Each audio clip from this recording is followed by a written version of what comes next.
നമസ്കാരം, സ്വാഗതം out of ഫോക്കസിലേക്ക്. അപ്പോൾ ലോക്സഭാ തെരഞ്ഞെടുപ്പിൻ്റെ ഫലം വന്നുകൊണ്ടേയിരിക്കുകയാണ്.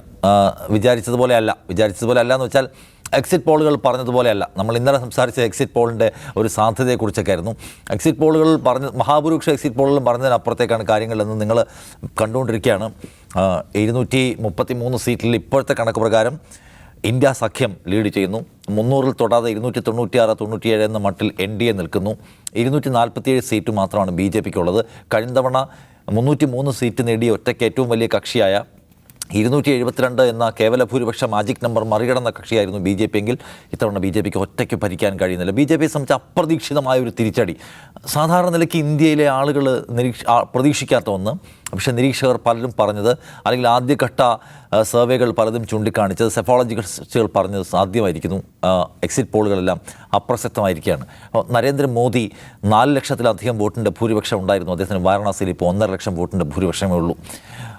പള്ളി പൊളിച്ച് ക്ഷേത്രം പണിത സ്ഥലത്ത് പോലും BJP 40,000 വോട്ടിൻ്റെ പരാജയം SP സ്ഥാനാർത്ഥിയോട് ഏറ്റുവാങ്ങിക്കുകയാണ്. എല്ലാ അർത്ഥത്തിലും നരേന്ദ്രമോദി എന്ന ബ്രാൻഡ് ഇടിയുന്നതിൻ്റെ കാഴ്ച നമ്മൾ കാണുന്നു. ഇന്ത്യയെ സംബന്ധിച്ച് അപ്രതീക്ഷിതമായ ഒരു കാഴ്ചയാണ്.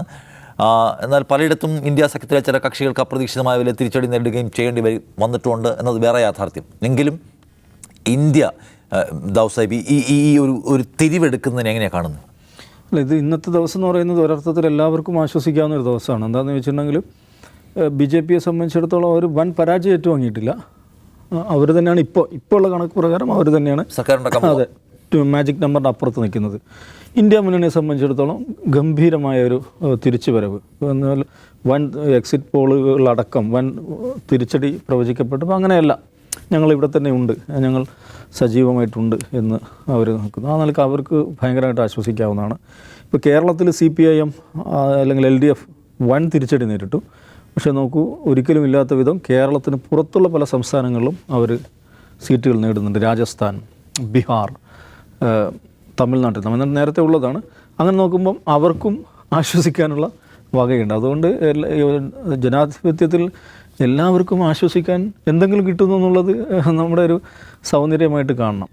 അപ്പോൾ ഈ തെരഞ്ഞെടുപ്പിൽ നോക്കൂ, രാഹുൽ ഗാന്ധി ഈ തെരഞ്ഞെടുപ്പിൻ്റെ ഒരു ഓളത്തിലേക്ക് വരുമ്പോൾ ഒരു വാക്കുണ്ടല്ലോ, നഫ്രത് കാ ബസാർ മേ മുഹബ്ബത്ത് കി ദുഖാൻ ഖോൽ രഹാ ഹൂം. അത് വളരെ പ്രധാനപ്പെട്ട ഒരു സ്റ്റേറ്റ്മെൻ്റ് ആയിരുന്നു. പക്ഷേ ആ സ്റ്റേറ്റ്മെൻറ്റിന് ദൗർബല്യമുണ്ട്. നഫ്രത് കാ ബസാർ മേ മുഹബ്ബത്ത് കി ദുഖാനാണ് അദ്ദേഹം ഓഫർ ചെയ്തത്. നഫ്രത്തിൻ്റെ ബസാറിൽ മുഹബത്തിൻ്റെ ഒരു കടയാണ്. നമുക്കതല്ല വേണ്ടത്. നഫ്രത്തിൻ്റെ ബസാർ തന്നെ ഇടിച്ചു നിർത്തുകയാണ്. എല്ലാവരുടെയും മുഹബത്ത് പരക്കുകയാണ് വേണ്ടിയിരുന്നത്. പക്ഷേ അദ്ദേഹം മുഹബത്ത് കി ദുഖാൻ അല്ല, മുഹബത്ത് കി മാൾ എന്നോ അല്ല, ഒരു മുഹബത്ത് കി സൂപ്പർ മാർക്കറ്റ് തുറന്നിട്ടുണ്ട്. നമുക്ക് ആ മൊത്തം ബസാർ പിടിക്കാൻ പറ്റും, നഫ്രത്തിൻ്റെ ബസാർ അടച്ചുപൂട്ടാൻ പറ്റും എന്നൊരു പ്രതീക്ഷ നൽകുന്നുണ്ട്. അതാണ് ഇതിൽ ഏറ്റവും പ്രധാനപ്പെട്ടൊരു കാര്യം. പിന്നെ അതിലേറ്റവും പ്രധാനപ്പെട്ട ഈ ബസാറിലെ ഏറ്റവും പ്രധാനപ്പെട്ട കച്ചവടക്കാരൻ തന്നെ പുള്ളിയുടെ ഈ നഫ്രത്ത് വിൽക്കാൻ പറ്റാതെ കുറച്ച് നേരത്തേക്കെങ്കിലും ബേജാറാവുന്നത് കണ്ടു. അതൊക്കെ ജനാധിപത്യത്തിൻ്റെ വലിയ സൗന്ദര്യമാണ്. ഇപ്പോൾ നോക്കൂ, 4 ലക്ഷത്തിന് മേലെ ഭൂരിപക്ഷം ഉണ്ടായിരുന്ന ജിക്ക് 1 ലക്ഷത്തിൻ്റെ മേലെ ഇപ്പോൾ നമ്മളിങ്ങോട്ട് വരുമ്പോൾ ഉള്ളൂ. എന്ന് പറഞ്ഞാൽ ഹൈബീഡനാണ് ജിയേക്കാൾ ഭൂരിപക്ഷം ഉള്ളത്. അതുപോലെ സമദാനിയുണ്ട്, ഹൈബീഡനുണ്ട്, പിന്നെ ഡീൻ കുര്യാക്കോസ് ഉണ്ട്. അങ്ങനെ നോക്കുമ്പോൾ എങ്ങനത്തെ ഒരു വിഗ്രഹമായിരുന്നു എന്ന് ആലോചിച്ച് നോക്കണം. രാഹുൽ ഗാന്ധിക്കുണ്ട് കേട്ടോ. രാഹുൽ ഗാന്ധി തീർച്ചയായും, രാഹുൽ ഗാന്ധിക്ക് വയനാട്ടിലുമുണ്ട്, റായ്ബറേലിയിലുമുണ്ട്. ശരിക്കും പറഞ്ഞാൽ നമ്മുടെ ജനാധിപത്യത്തിൻ്റെ ആര് സർക്കാർ രൂപീകരിക്കും എന്നുള്ളത് നമുക്കിപ്പോൾ പറയാൻ പറ്റില്ല. 2 സാധ്യതയുണ്ട്. എന്ന് പറയുന്നത് ഇപ്പോൾ ഉള്ള ടാലി ഒരു പക്ഷേ മാറിയേക്കാം. എനിക്ക് തോന്നുന്നു ഇന്ത്യ മുന്നണിക്ക് ഇച്ചിരി കൂടി കൂടിയേക്കാം. അപ്പുറത്തുള്ള NDA മുന്നണിയിലുള്ള ആളുകൾ അവിടെ തന്നെ നിൽക്കുമോ എന്നൊരു ചോദ്യം വളരെ പ്രസക്തമാണ്. കാരണം ഞാൻ കഴിഞ്ഞ ദിവസം പറഞ്ഞ പോലെ NDA സഖ്യത്തിൻ്റെ ഏറ്റവും വലിയൊരു ദൗർബല്യം അതിലെ സഖ്യകക്ഷികൾ ഒന്നുപോലും ഐഡിയോളജിക്കൽ അലൈസ് അല്ല, കോണ്ടക്സ്റ്റുവൽ അലൈസ് ആണെന്നുള്ളതാണ്. അതായത് ഏക ഐഡിയോളജിക്കൽ അലൈ ആയിരുന്ന ശിവസേന അതിപ്പുറത്താണ്. ഇപ്പുറത്ത് വന്നിട്ട് അവർ 11 സീറ്റ് മേടിച്ചിട്ടുണ്ട്. അപ്പുറത്തുള്ള ശിവസേനയ്ക്ക് 5 സീറ്റ് കിട്ടിയുള്ളൂ എന്ന് തോന്നുന്നു. 5 സീറ്റാണ് കിട്ടിയിരിക്കുന്നത്. അപ്പം കോണ്ടക്സ്റ്റുവൽ അലൈസാണ് അവരുടെ കൂടെ ഉള്ളത്. അപ്പോൾ ഈ അലൈസ് അവർക്ക് ഏത് സമയവും മാറാം. അവരുടെ ബാർഗൈനിങ്ങിനനുസരിച്ച്, സാധ്യതകളനുസരിച്ച് അത് തന്നെ ആലോചിക്കുക. TDP വളരെ പ്രധാനപ്പെട്ട ഒരു സഖ്യകക്ഷിയാണ്. അവർക്കാണ് ഏറ്റവും കൂടുതൽ സീറ്റെന്ന് തോന്നുന്നു അല്ലേ? BJP കഴിഞ്ഞാൽ ഏറ്റവും കൂടുതൽ സീറ്റ് ചന്ദ്രബാബു നായിഡുവിൻ്റെ പാർട്ടി. ഒന്നാലോചിച്ചു, ഈ തെരഞ്ഞെടുപ്പിൽ ആകമാനം മോഡി നടത്തിയ പ്രസംഗം എന്താണ്? മുസ്ലിം റിസർവേഷനുമായി ബന്ധപ്പെട്ടാണ്.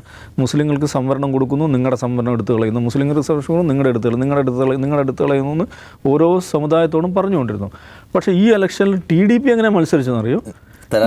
ഞങ്ങൾ മുസ്ലിം സംവരണം നടപ്പിലാക്കും എന്ന് മാനിഫെസ്റ്റോയിൽ എഴുതി വെച്ച് മത്സരിച്ച പാർട്ടിയാണ് TDP. അവരുടെ കൂടെയാണ് BJP അവിടെ ജൂനിയർ പാർട്ണറായിട്ട് മത്സരിച്ചിരിക്കുന്നത്.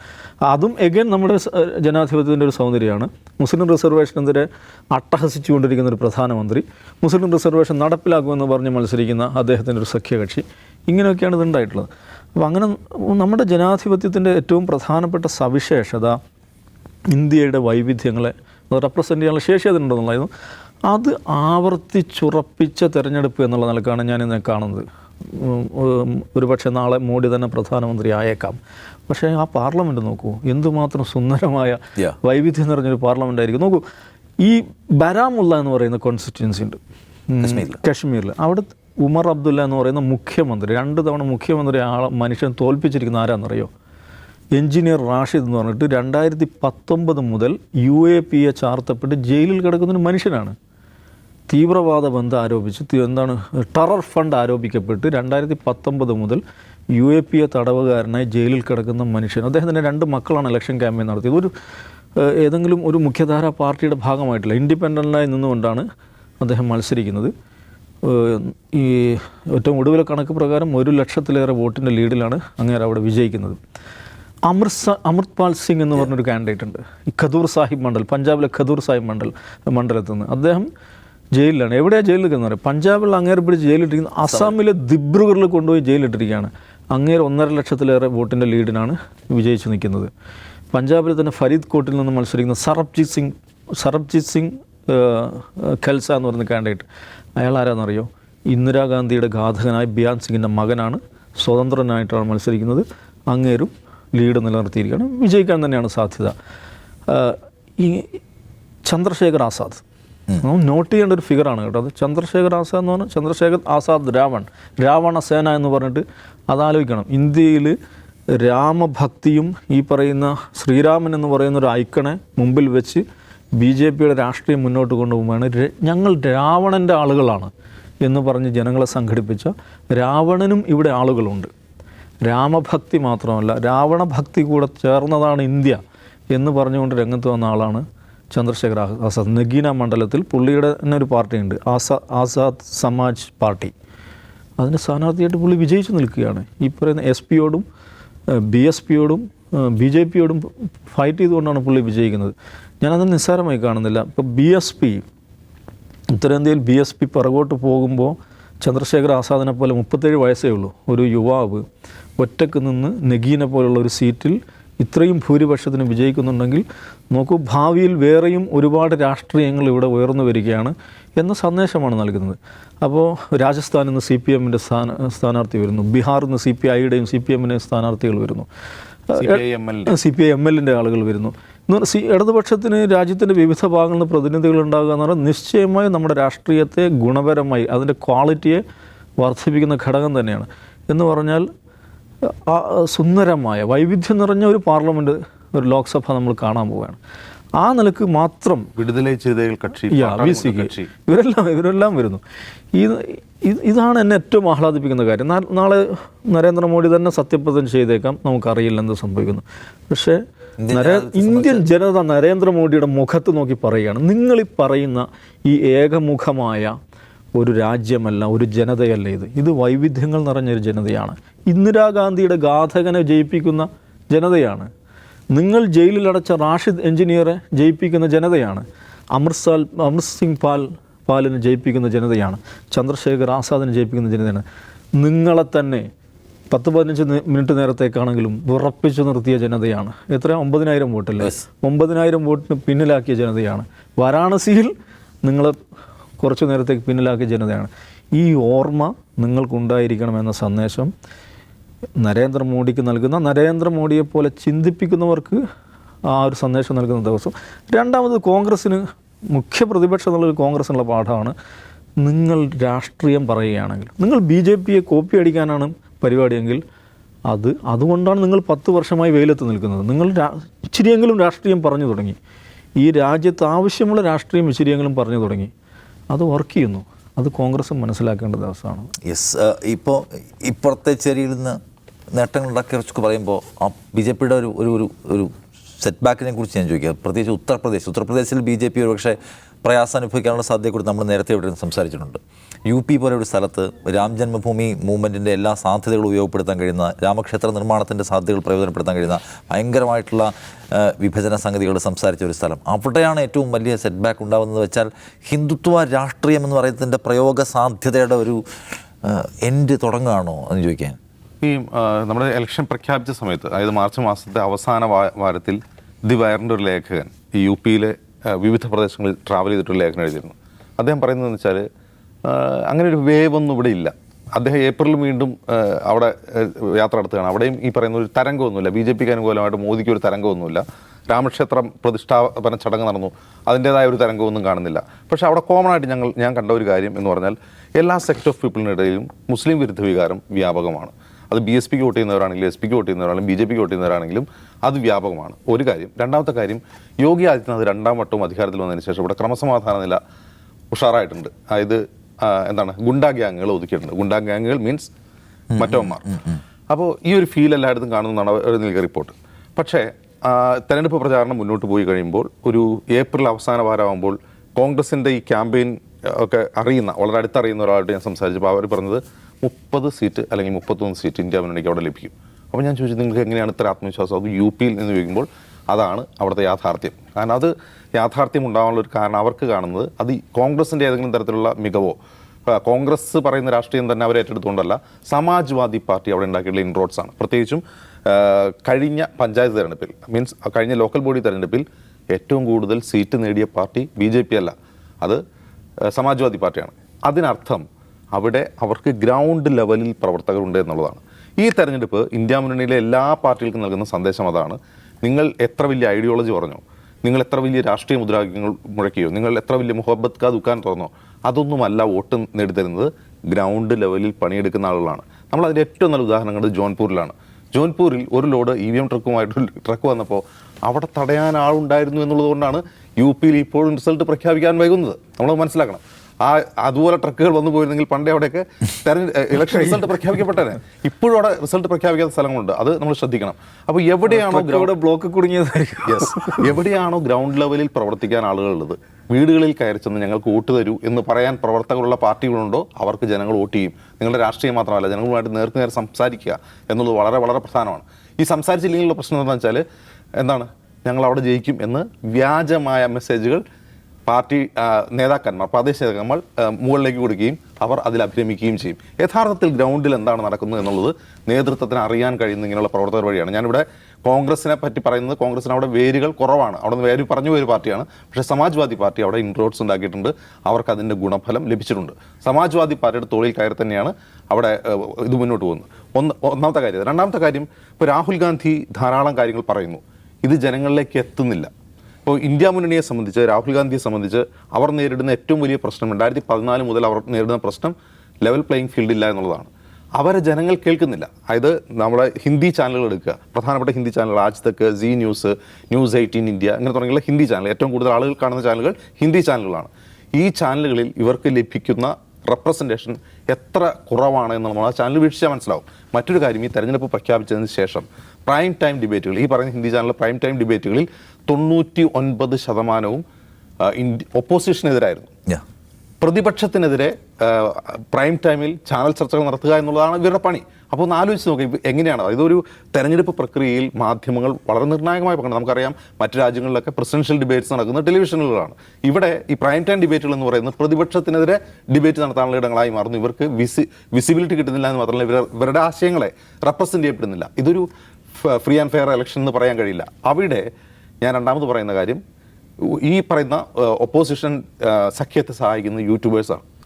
പ്രത്യേകിച്ചും പേരെടുത്ത് പറയുന്നത് ധ്രുവ് റാഠി എന്ന് പറയുന്ന മനുഷ്യനാണ്.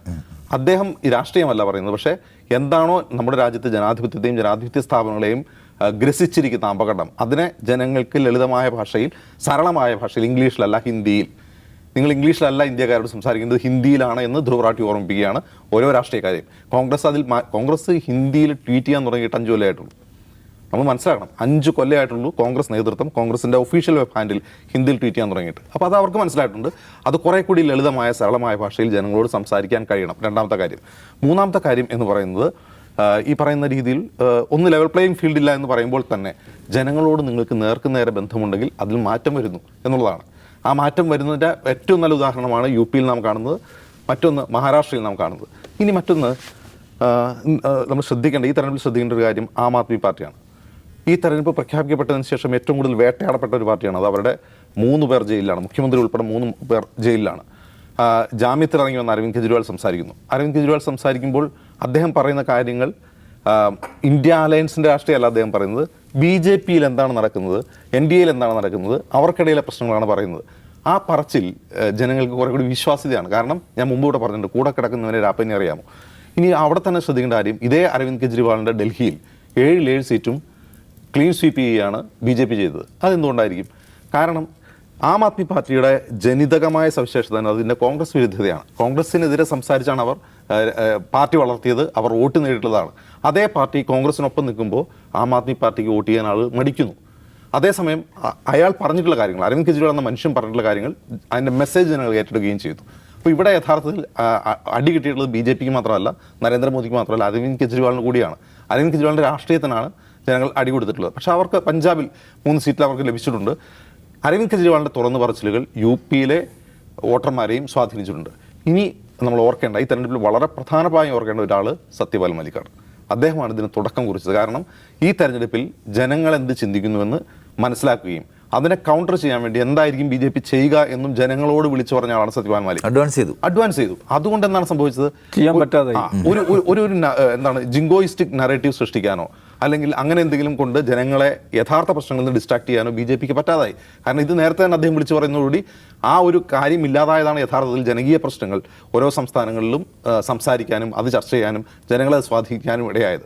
ഇവിടെ 3 പേരെ, വ്യക്തികൾ എന്ന നിലയിൽ 3 പേരെയാണ് ഞാൻ ഓർക്കുന്നത്. അരവിന്ദ് കെജ്രിവാൾ, സത്യപാൽ മാലിക്, ധ്രുവറാട്ടി.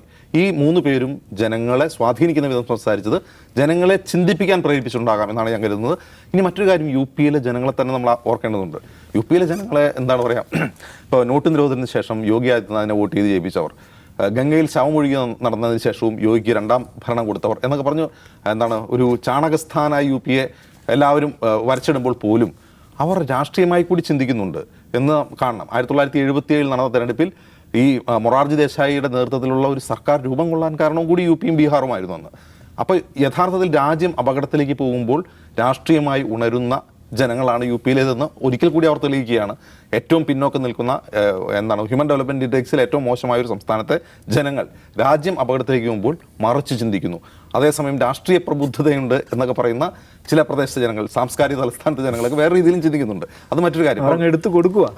അടിയന്തരാവസ്ഥ കാലത്ത് കേരളം എങ്ങനെയാണോ പെരുമാറിയത്, UP-യും ബീഹാറും എങ്ങനെയാണ് പെരുമാറിയതെന്ന് താരതമ്യം ചെയ്യുമ്പോൾ ഈ രാഷ്ട്രീയ പ്രബുദ്ധത എന്താണെന്ന് ചോദ്യം കൂടി ഒരിക്കൽ കൂടി വരികയാണ്. ഞാൻ ഈ തെരഞ്ഞെടുപ്പ് ഫലം കാണുമ്പോൾ ഞാൻ മനസ്സിലാക്കുന്നത് അർഹിക്കുന്ന ഒരു വിജയം ഇന്ത്യ മുന്നണിക്ക് ലഭിച്ചിട്ടുണ്ട്. ഇന്ത്യ മുന്നണി എന്ന ഒരു അസ്തിത്വത്തിന് അവരർഹിക്കുന്ന വിജയം ലഭിച്ചിട്ടുണ്ട്. തീർച്ചയായിട്ടും ഇത് മോദിക്കെതിരായിട്ടുള്ളൊരു വിധിയെഴുത്താണ്. മോദി അത് മനസ്സിലാക്കി അദ്ദേഹം ഒരു ആത്മീയ ജീവിതത്തിലേക്ക് പോകുമോ ഇല്ലയോ എന്നുള്ളതാണ് ഇപ്പോഴത്തെ ഒരു ക്വസ്റ്റ്യൻ. അതിന് പകരം BJP മറ്റൊരാളെ കണ്ടെത്തി കൊണ്ടുവരുമോ, അതല്ല ഇങ്ങനെയൊരു സഖ്യകക്ഷി കോയാലിഷൻ ഗവൺമെൻറ്റിന് നേതൃത്വം നൽകാൻ മോദി തയ്യാറാവുമോ, മറ്റ് പാർട്ടികളോട്, ഉദാഹരണത്തിന് നിതീഷ് കുമാറിനോടും ചന്ദ്രബാബു നായിഡുവിനോടൊക്കെ വളരെ സൗമ്യമായി പെരുമാറി അവരുടെ മുമ്പിലൊക്കെ സോഫ്റ്റായി പെരുമാറുന്നൊരു അങ്ങനെ ഒരു പ്രധാനമന്ത്രി നരേന്ദ്രമോദി നമുക്ക് കാണേണ്ടി വരുമോ? ഈ 2 ക്വസ്റ്റ്യനാണ് ഇതിന് ആൻസർ കിട്ടേണ്ടത്. രാജംസ് പറഞ്ഞു, ഈ ഡൽഹിയിലെ ഇതിനനുസരിച്ച് AAP-യുടെയും BJP-യുടെയും വോട്ട് ബാങ്ക് ഒന്നാണെന്ന് നമുക്ക് അങ്ങനെ ഒരു വിശകലനം നടത്തിക്കൂടെ? ശരിക്കും പറഞ്ഞാൽ തീർച്ചയായിട്ടും അതാണ്. കോൺഗ്രസും AAP ഒന്നിക്കുമ്പോൾ BJP-യാണ് വിജയിക്കുന്നത്. അപ്പുറത്ത് പഞ്ചാബിൽ അവർ പരസ്പരം മത്സരിച്ചു BJP പുറത്താവുകയാണ് ചെയ്യുന്നത്. യെസ്. എന്നാലും ഈ തെരഞ്ഞെടുപ്പ് BJP സംബന്ധിച്ച് വലിയ പാഠമാണ്. അത് ഇന്ത്യ ആകമാനം ഒരു BJP-യുടെ ഒരു വിഭജന രാഷ്ട്രീയം, ഹിന്ദുത്വ രാഷ്ട്രീയം വീഴുങ്ങിക്കഴിഞ്ഞിട്ടില്ല. ഇനിയും തോൽപ്പിക്കാൻ ഇപ്പുറത്തെ സാധ്യതകളുണ്ട്. ഇന്ത്യ സഖ്യം ഏറ്റവും അവസാനം തട്ടിക്കൂട്ടിയ ഒന്നായിട്ട് കൂടി അവർക്ക് ഇത്രയും പെർഫോം ചെയ്യാൻ കഴിയുന്നത് ചെറിയ സംഗതിയല്ല. അതുകൊണ്ട് തന്നെ നരേന്ദ്രമോദിക്കുള്ള സന്ദേശമാണ്, ബി ജെ പിക്കുള്ള സന്ദേശമാണ്, പ്രതിപക്ഷത്തിനാകെ തന്നെയുള്ള സന്ദേശമാണ്. നിരാശപ്പെടേണ്ടതില്ല, ഫൈറ്റ് ചെയ്യുക, പോരാടുക എന്നത് വളരെ പ്രധാനമാണെന്ന സന്ദേശം.